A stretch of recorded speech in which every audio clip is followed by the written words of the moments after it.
بعضی از جوانان عزیز ما نماز نمیخوانند. نماز نمیخوانند. پیامبر صلی الله علیه و سلم ما را به نماز دستور دادند. قبل از آن قرآن عظیم الشان از جانب الله سبحانه و تعالی این نماز برای ما فرض شده و گفته الله سبحانه و تعالی که نماز بخوانید، نماز را ادا کنید. اما جوان عزیز ما، برادر مسلمان ما، خواهر مسلمان ما وقت نماز میخوابد، وقت نماز فوتبال میبیند، وقت نماز موسیقی گوش میکند، وقت نماز حرفهای لایعنی میشنود و میگوید، حرفهای بیمورد میگوید، حرفهای پوچ میگوید و میشنود. وقت نماز توجهش ماشاءالله به موبایل و فیسبوک هست. وقت نماز مواظب است که امروز در فیسبوک چی میگذرد، چی مطلبی پخش کند، کدام عکسی را از جای بگیرد در آنجا پخش کند، کدام صفحه را لایک کند. عجیب است. وقت نماز است. یا این که بعضی ها به جماعت بی توجهی می کنند. پیامبر اکرم صلی الله علیه و سلم میفرمایند که نماز جماعت فضیلت و برتریش بر نماز تنهایی بر 27 درجه هست. یعنی این که شخصی که نماز جماعت میخواند 27 پاداش الله متعال به او میدهد، اما شخصی که نماز تنهایی میخواند 1 درجه و 1 پاداش دارد. اما بی‌توجهی ها را ببینید. برای برادر مسلمان میگویی که برویم نماز جماعت است، میگوید امشب فلان تیم با فلان تیم مسابقه دارند، فوتبال هست. ماشاءالله ماشاءالله، خسته نباشی.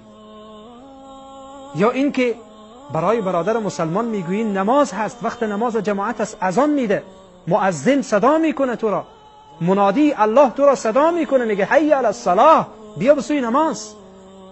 اما این برادر مسلمان ما چیکار میکنه؟ ماشاءالله داخل خانه نشسته، یا با فیسبوک مشغول هست، یا به خواندن چیزهای بی مورد و بی اساس مشغول هست، و یا این هم کدام شبکه کنترل در دستش هست، این شبکه را بزن، این شبکه را بزن، این شبکه را بزن، تا اینکه یک چیزی ببینه و خودش را مشغول بکنه. سبحان الله. این انسان بعدا ادعا میکنه که من محبوب پیامبرم. ماشاءالله ماشاءالله بر این محبت.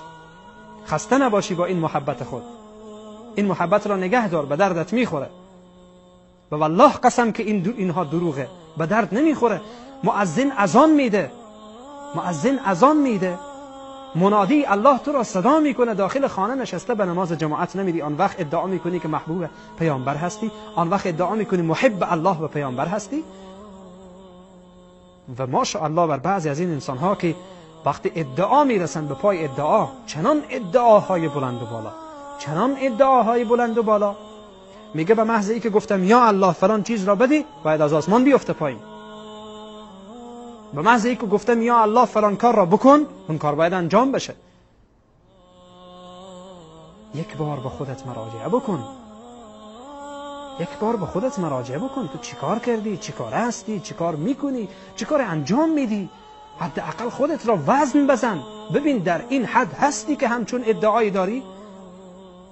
بعد از آن این ادعاها و این حرفها و این خواسته ها و این موارد باز بماند برای بعد. یا بعضی از خواهران عزیز را میبینیم که متاسفانه در مسائل نماز خواندن عده‌ای از خواهران ما هم بی‌توجهی میکنن.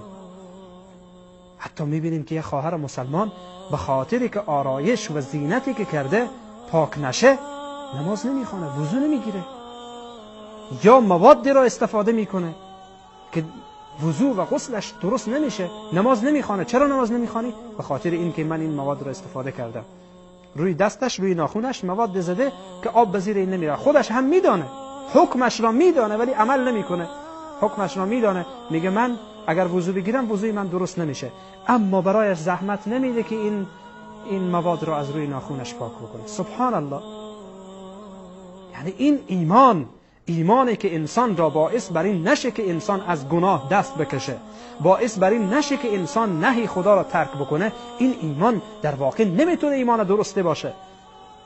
ایمان آن است که به محض این که مؤذن از آن گفت مسلمان تاب و قرار نداشته باشه تا زمانی که نماز رو بخوانه، تا زمانی که نماز جماعت رو برادر مسلمان ما بخوانه. و خواهر مسلمان با ما محض این که دانست که وقت نماز داخل شده، تا زمانی که نماز را نمیخواند تاب و قرار نداشته باشد، آن وقت این انسان در واقع، این شخص، این برادر و خواهر پی ببرد که ایمان این انسان قوی هست. این ایمان هست که باعث بر این میشه که او را قرار نمیگذاره. و الا اگر ایمان ضعیف باشه، خلاص وقت نماز صبح هست، شب را خیلی بیدار ماندم، خیر است، باز قضایی میخوانم، چی مشکلی داره؟ ولی اگر کار دنیا باشه این حرفا نیست، باور کنید. اگر کار دنیا باشه برایش بگی که این مال را این مال حالا قیمتش هست مثلا 1 ریال، مثلا 1000 بگیریم، 1000 هست، این مال را 1000 برای تو میدم، فایده اش هست 10,000. این انسان دیگه نمیگه که نه حالا نمیخوام، حالا کار دارم، باشه باز بعداً میگیرم. نه، همین لحظه جا در جا گرفته پول رو تحویل میده، 10,000 فایده دارم من در اینجا. اما در مسائل دینی خیر است، حالا وقت فراوان هست، میشود بعداً نماز بخوانم، چی مشکلی داره؟ برادر و خواهرم اینجا رو توجه داشته باش، مشکل داره، به خاطر اینکه من و تو از جانب الله سبحانه و تعالی خطی نداریم، من و تو از جانب الله سبحانه و تعالی تأییدی نداریم که 1 ثانیه بعد زنده هستیم. به این واسطه تأکید میکنم بینندگان عزیز و گرامی، همین که حالا خوابیدی، چی میدانی که بعداً زنده، این حالا خواب شدی، به مرگ صغرا رفتی، آیا بعداً میدانی که پس دوباره زنده خواهی شد؟ دوباره به دنیا برخواهی گشت؟ دوباره تو آیا این امید را داری؟ آیا این اطمینان را داری؟ اطمینان بگم بهتره، این اطمینان را داری که دوباره به این دنیا برگردی؟ آیا اطمینان داری که 1 ثانیه بعد زنده هستی؟ نه، هیچ کس از مرگ خود خبر ندارد، نمیداند. من چی میدانم که همین لحظه در پیش روی شما نشستم، لحظه بعد الله متعال نفسم را بگیرد، در جلو روی شما از دنیا بروم. به والله قسم که نمیداند، هیچ انسانی نمیداند. خودتان هم میدانید، خودتان را هم میدانید که اطمینان ندارید. پس قبل از این که مرگ به سراغ شما بیاید، این مسائل را توجه کنید.